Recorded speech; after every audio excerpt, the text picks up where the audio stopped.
Buenas tardes, amigos de Cátedra Judicial. Estamos con una entrevista más de esta serie de entrevistas que hemos inaugurado con el motivo de la pandemia y de este aislamiento social que estamos viviendo. En esta oportunidad tenemos una entrevista sobre un tema muy importante y que de seguro le va a interesar a muchas personas porque muchas de estas personas están involucradas en actividades económicas, en actividades empresariales que tienen que ver con una licencia de funcionamiento que, como ustedes saben, la otorga las municipalidades cumpliendo requisitos previos a algunos trámites. Entonces, el tema que nos ocupa hoy día es la licencia de funcionamiento municipal en tiempos de pandemia. Para ese propósito hemos invitado a la joven abogada Pamela Porcel Torre, quien es abogada por la Universidad Católica de Santa María, Arequipa, y es egresada de la Maestría de Derecho Registral y Notarial de la Universidad Andina del Cusco. Actualmente ella se desempeña como abogada en el área y en la especialidad de Derecho Municipal y Administrativo. Sin más preámbulo, vamos a pasar a presentar a nuestra entrevistada. Hola Pamela, ¿cómo estás? Buenas tardes. Bien, doctor, buenas tardes. Muchas gracias por la invitación y por la oportunidad. Sí, yo creo que en estos tiempos las cosas se están poniendo un poco complicadas. Tenemos mucha actividad empresarial que vino trabajando, funcionando con regularidad hasta antes de esta pandemia que estamos viviendo. Luego ha habido una paralización, se han afectado las actividades económicas y ahora de lo que se trata es de echarlas a andar. De modo que muchas de estas empresas tenían licencias municipales que venían desde antes, seguramente algunas han vencido poco antes de la pandemia, otras dentro de la época de la pandemia. Seguramente muchas de estas empresas que tú conoces por tu labor profesional tienen que adaptarse a estos nuevos tiempos, prestar servicios de delivery, acondicionar su actividad, hacer un poco de variaciones a sus actuales actividades. Y Así es. entonces ese era el propósito de esta entrevista, Pamela, agradeciéndote. Y la primera pregunta que te hago es, ¿qué debemos entender por una licencia municipal?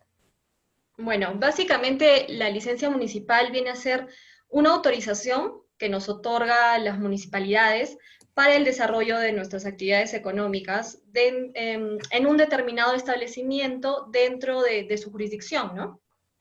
Ahora, antes de que ocurra todo esto, ¿cuáles eran los requisitos para obtener una licencia municipal? ¿Cuáles eran los pasos que había que seguir, así a grandes rasgos, antes de que ocurra la pandemia?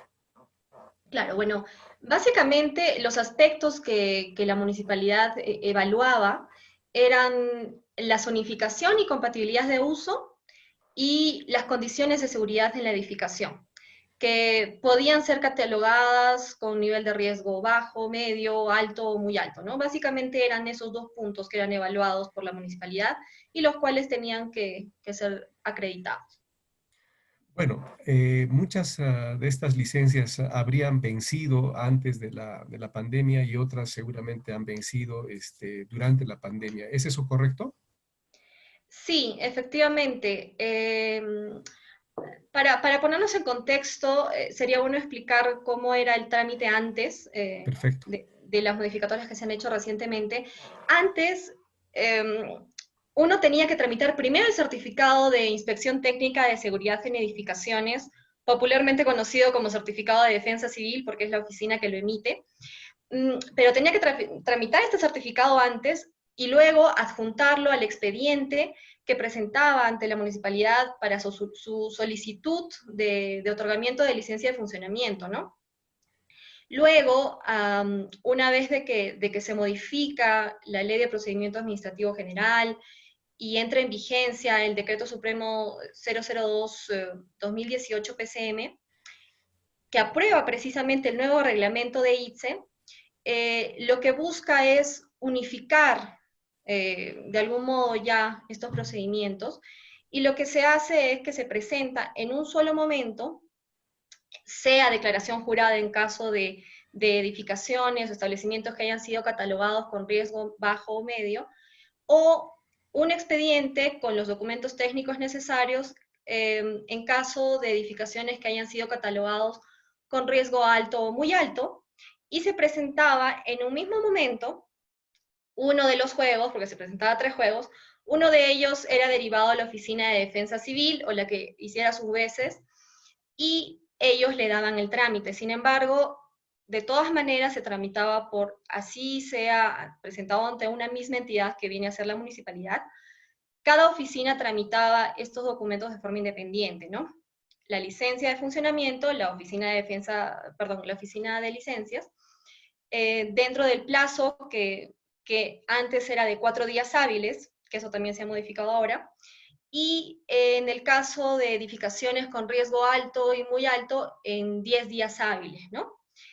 Ellos hacían el trámite, emitían la licencia y tenían que emitirla y notificarla en esos plazos.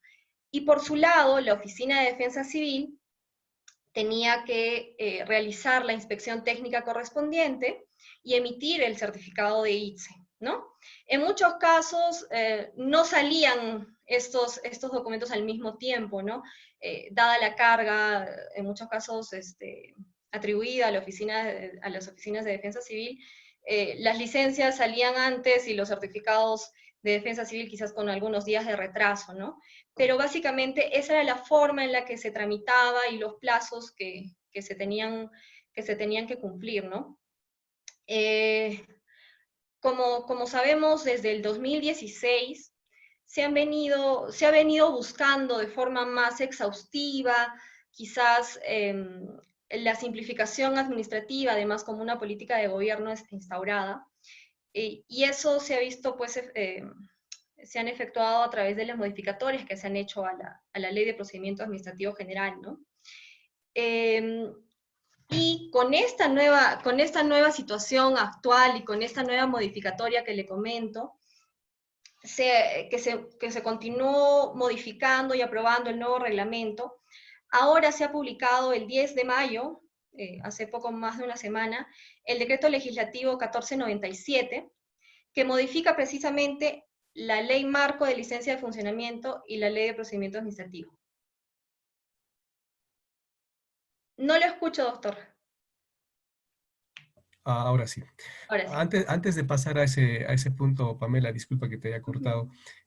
Antes las licencias de funcionamiento eran, creo que indefinidas, después volvieron a ser definidas en el tiempo. No la licencia, sino el certificado de ITSE, que viene a ser este certificado de inspección técnica de seguridad en edificaciones. Efectivamente, antes del 2014 eran de renovación cada 2 años. Una vez que entra el 058-2014, regresa o pasa a ser de forma indefinida, y el 2018, con la aprobación del nuevo reglamento, regresa a la renovación de cada 2 años. Ya, ese era el panorama anterior. Bueno, ahora Exactamente. cuéntanos sobre estas últimas modificaciones que se han dado en torno a la licencia municipal. Sí, como le comentaba, se publicó este decreto legislativo 1457, que modifica la ley marco de licencia de funcionamiento y la ley de procedimiento administrativo general en cuanto es referido al tema de licencias. Y lo que busca de algún modo es optimizar los procedimientos, ¿no? Ante el impacto que está causando el COVID-19. Sin embargo, creo que dado a la premura con la que han sacado esta norma, quizás por esa razón se han evidenciado varios vacíos legales o imprecisiones que creo que sí es importante tomar en cuenta, y yo me imagino que van a ir subsanando en los días siguientes, ¿no? Con las normas que vayan sacando en los días siguientes. Pero básicamente las modificaciones que se han hecho a la norma son en cuanto, por ejemplo, las licencias con nivel de riesgo bajo o medio pueden realizar el tema del cambio de giro, para lo cual, por ejemplo, pueden necesitar realizar obras o refacciones dentro de sus instalaciones. Esto basta con presentar una declaración jurada, presentarla a la municipalidad y es de aprobación automática, ¿no? Basta que lo comuniquen y que no han alterado sustancialmente sus establecimientos, que implique quizás que varíe su calificación de nivel de riesgo, un riesgo alto o muy alto. Mientras mantengan su calificación de nivel de riesgo, ellos pueden mantener únicamente presentando una declaración jurada del cambio de giro. Otro punto importante ahora que está tan común el tema de reparto a domicilio, sobre todo el tema de restaurantes, han establecido que los que tengan licencias de funcionamiento pueden desarrollar la actividad de entrega a domicilio sin necesidad de sacar una autorización especial, ¿no? Pueden hacer esta entrega a domicilio, pero exclusiva de sus productos y sus servicios. Sin embargo, ahí también queda un poco la duda porque no circunscribe o especifica que se trata únicamente, por ejemplo, de temas de restaurantes. Deja abierta la posibilidad de que pueda hacer cualquier tipo de producto o servicio, ¿no? Exacto. Entonces, justo también el día 12 se publicó el Decreto Supremo el 009-2020 de Produce, que emite una relación de actividades simultáneas o adicionales que pueden desarrollarse y que precisamente bastan con presentar la declaración jurada ante la municipalidad. Y en esta se incluyen, por ejemplo, servicio de masajes. Entonces, si yo tenía un establecimiento en el que brindaba servicios de masajes, al menos bajo lo que dice esta norma, que no circunscribe qué servicios pueden ser brindados a domicilio, podrían también, bastaría, si tienen la licencia de funcionamiento y cumplen con los requisitos, los demás requisitos, pueden perfectamente hacer los servicios de entrega a domicilio, como se dice, ¿no? Pero esta entrega a domicilio no implica variar el objeto del negocio, ¿no? El rubro del negocio. No, porque justamente se tratan de actividades vinculadas, ¿no? Yo no puedo, si soy una ferretería, dedicarme a ahora preparar alimentos. Si lo quiero hacer, tendría que sacar una nueva licencia de funcionamiento, porque no es una actividad que esté vinculada a la actividad principal que estaba, ¿no? Ahora, eh, creo que estas normas están destinadas para determinadas empresas, formales por cierto, que al año pasado tenían cierto rendimiento económico, cierto nivel de facturación. ¿Nos puedes explicar un poco esto? Exactamente. Inicialmente, cuando salió incluso el protocolo, hay unos lineamientos de focalización territorial también.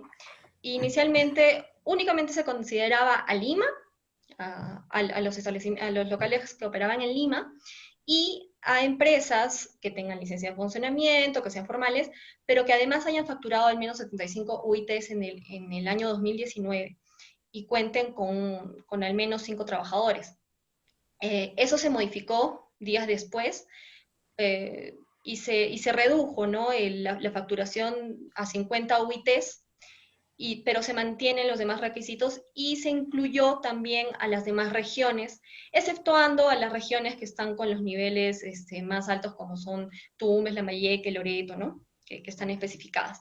Pero han incorporado a regiones y han reducido el monto porque sí se estaba un poco discriminando quizás a las empresas más pequeñas, y aún así creo que también aún resulta discriminatorio, y sí han comunicado que van a ampliar estos requisitos para incorporar a empresas más pequeñas, ¿no?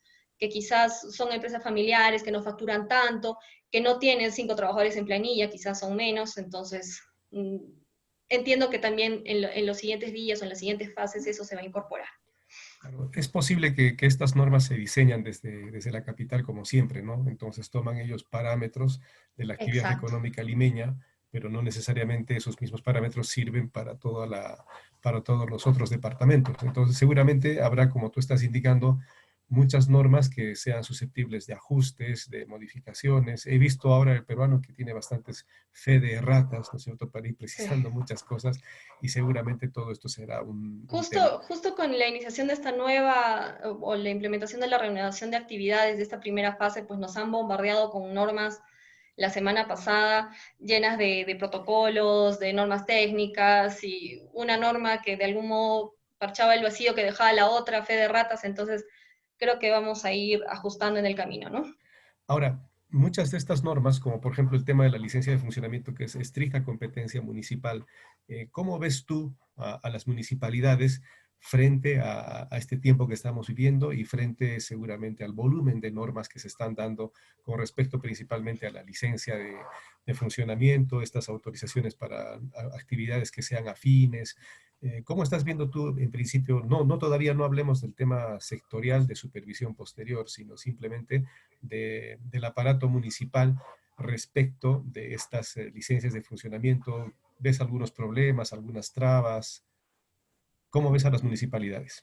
Sí, creo que va a ser un reto importante para las municipalidades porque si ya antes incluso imponían ciertas barreras burocráticas en muchos casos porque no, por lo general, adecuaban sus procedimientos más a los usos y costumbres que a lo que decía la propia norma, ¿no? Habían, frente a esta simplificación administrativa que, como le digo, ya enfrentamos hace siquiera unos 4 años, ya habiendo modificado su TUPA, no es que tomaban los requisitos que estaban establecidos en el TUPA y los exponían a los administrados para que los tomaran en cuenta, sino ellos hacían sus requisitos con sus propios establecimientos particulares y en muchos casos, como le digo, cometiendo ciertos abusos o quizás imponiendo barreras burocráticas innecesarias, ¿no? Les ha costado, sobre todo al principio, eso creo que se ha ido ajustando también porque los abogados y los administrados hemos ido empezando a ir a imponer, porque era absurdo, pues, que sigan pidiendo copias de DNI, vigencias de poder, documentos que ya habían sido presentados anteriormente. Entonces, ahora también implica un reto importante, esta norma también establece que hasta julio del 2021 las municipalidades, tanto como Lima y las capitales de provincia, tienen la obligatoriedad de establecer procedimientos para que exista el pago electrónico, ¿no? Porque hasta el momento teníamos que efectuar los pagos en las cajas de las municipalidades y en muchos casos eso hasta limitaba el ejercicio de nuestros derechos porque pedían, no, autorización, el sellito para recién poder pagar, ¿no? Entonces, creo que esto va a ser un reto importante para las municipalidades, va a permitir, sacándole el lado positivo de toda esta situación, va a permitir de que esta simplificación administrativa se dé un poquito con pasos más agigantados que quizás en una circunstancia normal o regular no se hubiera dado, ¿no? Porque No, también se tiene que implementar la notificación electrónica, que eso jamás se ha visto en municipalidades, se está ya trabajando hace mucho tiempo en el Poder Judicial, en otras entidades, y las municipalidades eran un poco reacias a aplicar eso, ¿no? claro, quiero rescatar un poco lo que has dicho, ¿no? Viéndole el aspecto positivo de esto. Bueno, porque el COVID infunde miedo a las personas, ¿no? Y la administración está hecha por personas que van a tener miedo a tener contacto con personas y con volúmenes de personas. Entonces, ahora el COVID los va a impulsar a hacer los cambios necesarios para pagar con depósitos vías transferencias bancarias, para ya no estar yendo con el documento. Entonces, parece que esto puede empujar a cambios positivos. Pamela, cuando un negocio, vamos a poner el caso de un restaurante, que creo que no van a poder atender todavía en sus propios establecimientos, pero sí pueden prestar servicios del famoso delivery, ¿no? Este, ¿Para eso se necesita una licencia especial o es que teniendo la licencia municipal de restaurante simplemente cumplen determinados protocolos para la venta en delivery? ¿Necesitan licencia especial para eso o simplemente cumplir ciertos protocolos de medidas sanitarias? No, como lo dije anteriormente, esta norma modifica también e instaura de que no es necesario una autorización especial o expresa para el servicio de entrega a domicilio o el delivery, ¿no? Basta con que el establecimiento cuente con su licencia de funcionamiento y bueno, evidentemente van a requerir que también se cumplan con los protocolos que han salido, ¿no? Este protocolo, por ejemplo, específico para el tema de restaurantes, no es que no existía, es totalmente novedoso. Ya existía un protocolo para el tema de restaurantes en cuanto al tema de bioseguridad y demás. Ahora, no era del todo respetado en muchos casos, ¿no? Entonces, lo que hace este protocolo nuevo que ha salido, estas normas técnicas, es complementar el protocolo que ya existía ante esta nueva realidad que tenemos de una enfermedad sumamente contagiosa como es el COVID-19, ¿no? Ahora, ¿qué debemos entender exactamente por el delivery, por la autorización, o sea, para cumplir estas normas? Si hay un restaurante, se comprende en el término delivery el hecho de que el usuario vaya, compre en el establecimiento y se retire él con el pedido, o es que delivery es llevar el producto hasta el domicilio. ¿Cómo debemos entender eso?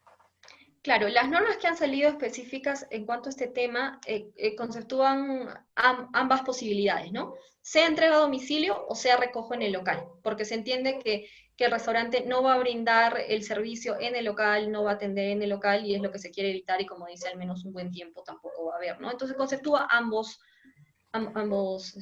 Perfecto. posibilidades. Y en cuanto a los negocios, estos que se dedican a restaurantes, restobares en nuestra ciudad que tú conoces bien por tu actividad profesional, cumplir con estas normas, que si bien antes existían, pero de repente ahora son un poco más exigentes, cumplir estas normas, si tú vas a poner en tres escalas, fácil, medio o muy difícil, ¿cómo las calificarías de cumplir tanto por su implementación como por el tema económico que representa esa implementación?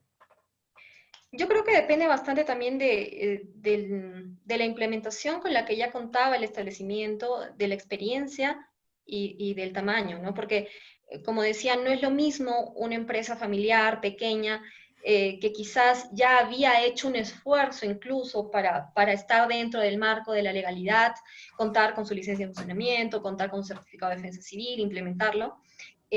Había hecho ya ese esfuerzo y ahora quizás le resulta un esfuerzo mayor y le va a ser aún más complicado, pero si ya estaba dentro del marco de la legalidad, yo creo que no es tan complicado, ¿no? Pero si se trataba de empresas que estaban fuera del marco de la legalidad, que no contaban siquiera con las licencias o estaban en trámite o tenían los certificados de ITSE vencidos, etcétera, para ellos iba a resultar un poco más complicado, ¿no?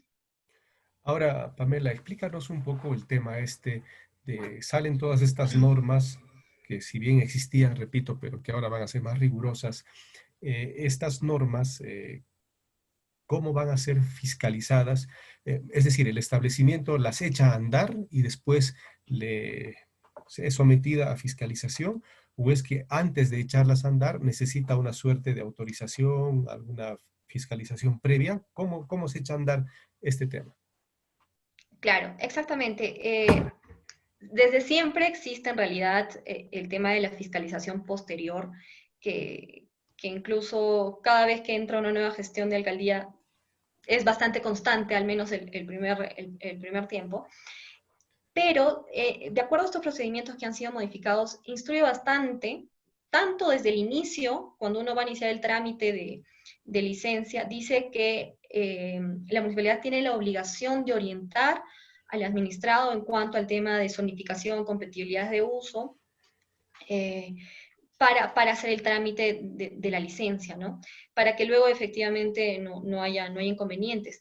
Y al mismo tiempo, como va a flexibilizar, sobre todo en el caso de establecimientos con riesgo bajo medio, únicamente la presentación de una declaración jurada y que luego va a ser de aprobación automática en 2 días, entonces con mayor razón yo creo que va a tener que hacerse la fiscalización posterior para verificar que efectivamente se cumpla pues con lo que se declaró, ¿no?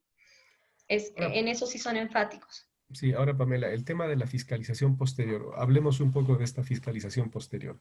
En el Perú, generalmente, una misma actividad es fiscalizada por varios entes administrativos. Muchas veces en algunos aspectos confluyen muchas instituciones, muchas entidades sobre un mismo espacio, ¿no? Es el caso de Machu Picchu, por ejemplo, ¿no? Está el Ministerio de Cultura, está el INRENA y confluyen varias cosas.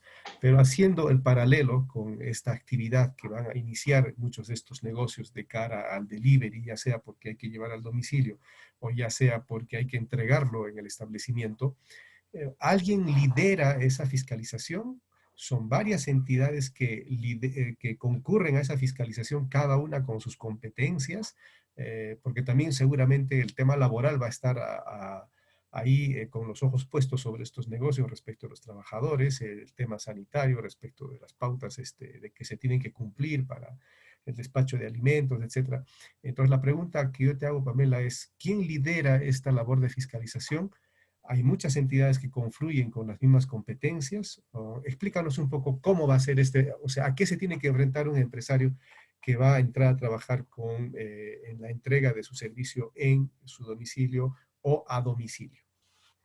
Claro, en este caso, la municipalidad viene a ser la entidad competente para efectuar la fiscalización correspondiente, pero tal como lo dice, es bastante común, sobre todo en los últimos años, las inspecciones multidisciplinarias, ¿no?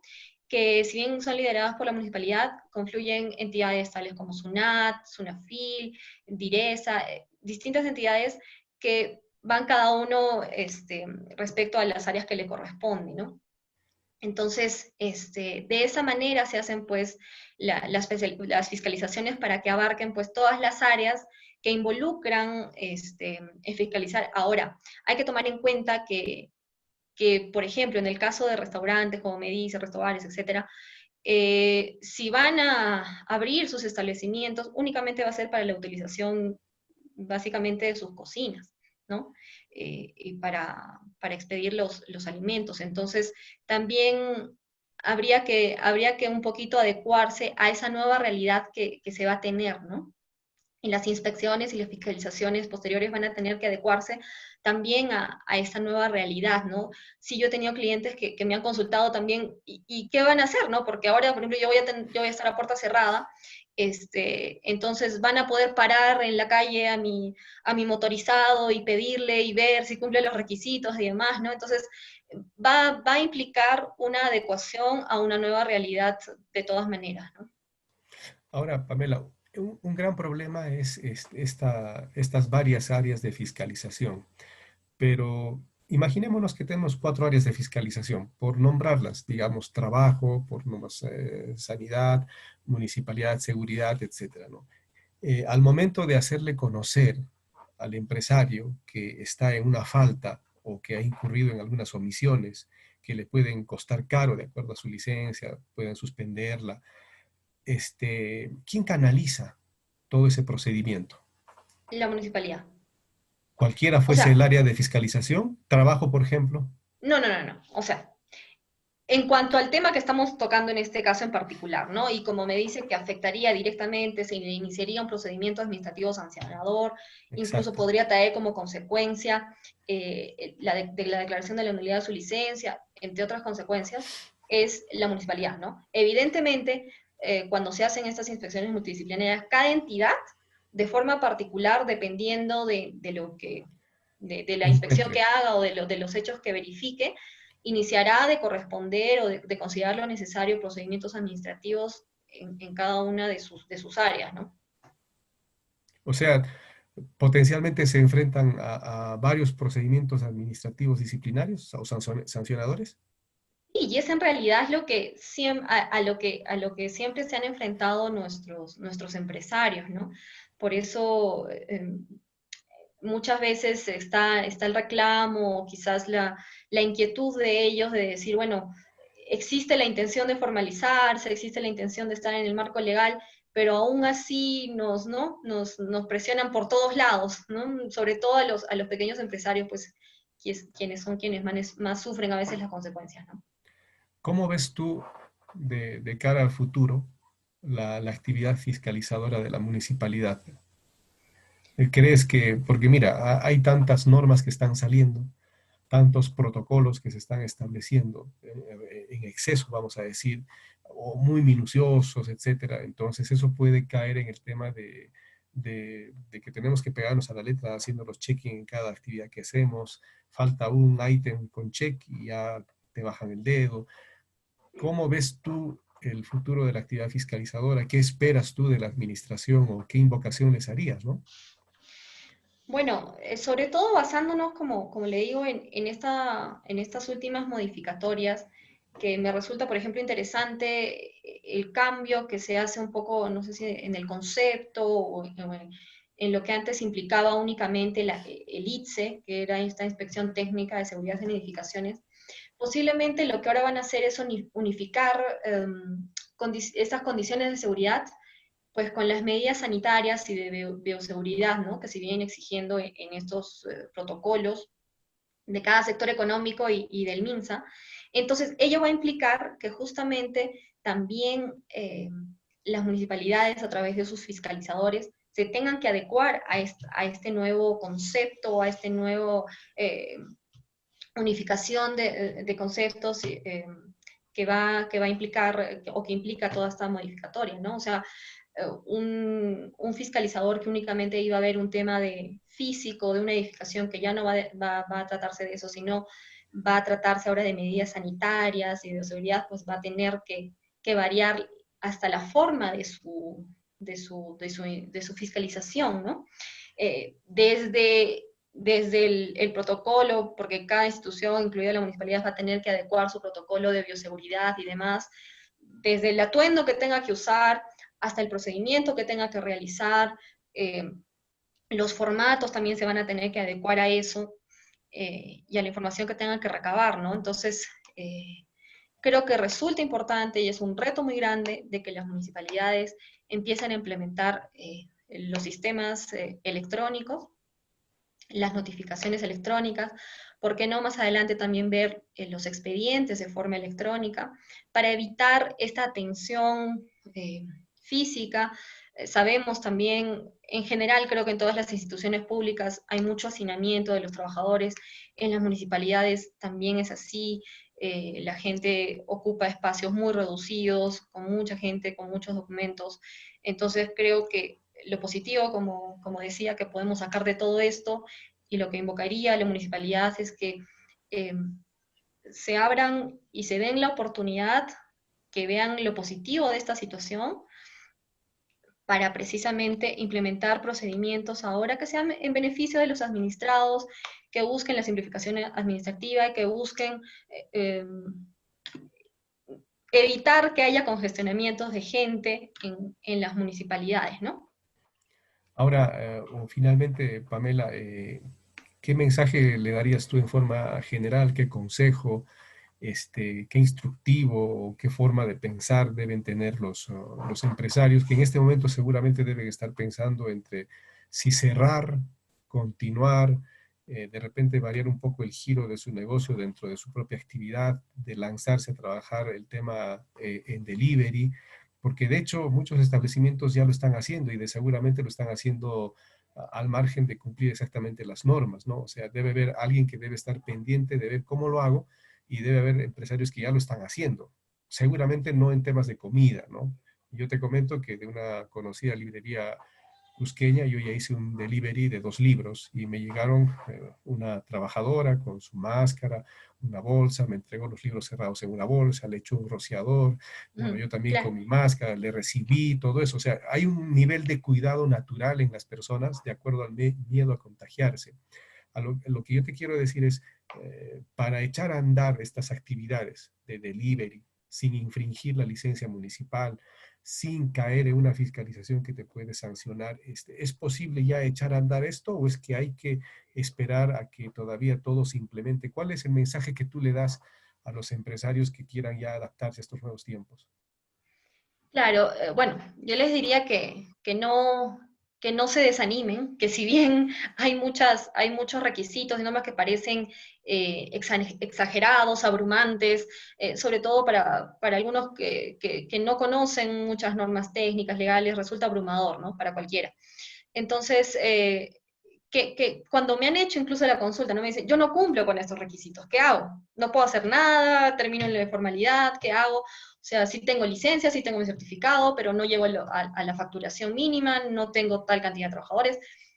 Eso se puede adecuar, se puede regular, se puede ir trabajando en los planes, mientras el gobierno va flexibilizando, va generando menores requisitos y demás. Se puede, no es que no se pueda hacer nada, se pueden ir elaborando los planes, se puede ir obteniendo los documentos listos, se puede, como usted bien dice, se pueden ir implementando ya los protocolos, porque creo yo, y eso es algo que también las entidades administrativas, las propias municipalidades, han tenido que ir flexibilizando con el tiempo y entendiendo sobre todo a los pequeños empresarios, ¿no?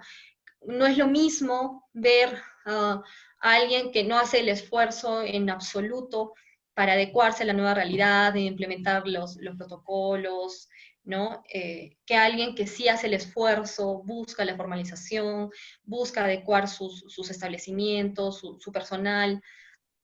¿cómo no a esas personas la municipalidad les puede dar las facilidades de formalización y demás, ¿no? Entonces, yo les diría eso, que no se desanimen, que sí se puede ir haciendo, se puede ir trabajando en los planes, se puede ir haciendo la implementación, se puede adecuar a los requisitos, eh, por lo pronto, ¿no? Mientras se van ampliando. Igual, incluso certificados de ITSE que han vencido eh, a inicios de año, les están dando, a la entidad le están dando un año de prórroga para que pueda atender estos trámites. Y también los que han vencido dentro del estado de emergencia, se les está dando un año de prórroga para que puedan. Yo en ese caso sí también opinaría de que se debió también considerar a las empresas que habían obtenido sus certificados de ITSE el año pasado, quizás darles una prórroga de 6 meses, porque si los certificados tienen una vigencia de 2 años y se les emitió el certificado el año pasado, y desde inicios de este año, que ha sido una temporada baja bastante inusual, y luego este estado de emergencia, entonces yo creo que se les debió dar también a ellos una prórroga de 6 meses, porque el próximo año, cuando quieran volver, van a tener que nuevamente hacer la renovación, y creo que es un sinsabor que queda ahí. Entonces, creo que aún falta también, como le decía, hay varios vacíos, imprecisiones en esta modificatoria que sería importante tomar en cuenta, ¿no? Por último, Pamela, lo que hemos hablado es para un sector formal, para aquel empresario que está cumpliendo sus requisitos, entrar y seguir trabajando dentro de la formalidad. Pero tú sabes que hay un fuerte sector muy informal, ¿no? Desde la venta de anticuchos en la calle, desde comida expendida en el mercado, y eso tiene sus propios consumidores, tiene sus propios clientes. ¿Tú crees que de cara a lo que ha sucedido, los consumidores cambien un poco su comportamiento y exijan que muchos de estos informales tiendan a formalizarse, o piensas que todo va a seguir igual? Yo creo que sí, ¿no? Porque como dice, por un buen tiempo no va a estar permitido la aglomeración en la vía pública, en establecimientos. Entonces yo creo que más bien es una oportunidad también para los informales de, aprovechando cierta flexibilización de las normas, pues de formalizarse, ¿no? De tomar esta situación de la forma más positiva posible y buscar la formalización, porque finalmente o el beneficio que nos trae tener una licencia de funcionamiento es que podamos realizar nuestras actividades económicas y garantizar su libre desarrollo dentro del marco de la legalidad, y acreditar esa formalidad en el mercado, o sea, fomenta nuestra permanencia justamente en el mercado, ¿no?